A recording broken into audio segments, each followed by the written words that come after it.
Can dreams become true? Our students work harder. Our students learn more. Hello, my name is René Bakker. I'm Professor Networked Applications at Han University of Applied Sciences. This year we have used lean analysis to better understand the flipped classroom.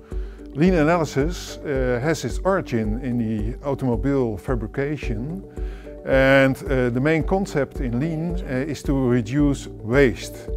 That raises the question, what is waste in the flipped classroom?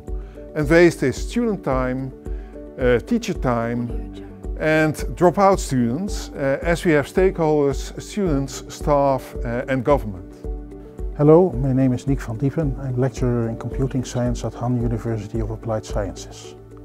We have been studying the flipped classroom at Han University for 4 years now, 2 years in a pilot class and 2 years in 10 classes of 300 students altogether. After a 2-year pilot, we took the plunge. All our first-year programming courses are flipped, some 10 classes in parallel. Teachers observed that student levels went up since the exams became tougher and the same number passed. Our flipped classroom consists of instruction via low-tech YouTube clips followed by homework. Students have to mail their homework to the teacher in advance.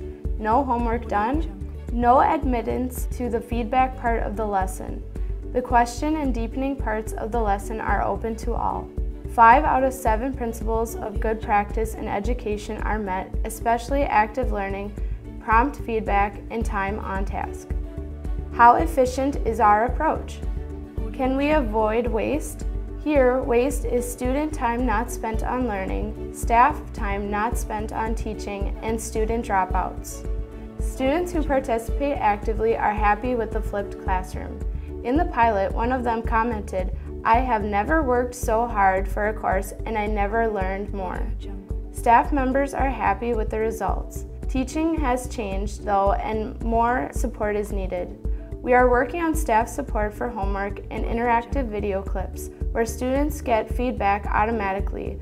Our lean analysis showed the need for support for revision of clips. Our flipped students will graduate in 2016. They will satisfy more demanding qualifications. The dropout rate has not changed. This is positive given the higher demands. We have not succeeded yet in decreasing dropout rates. Educational and lean principles support our approach. Students like it. ICT support, especially for teaching staff, should be improved. This is ongoing work.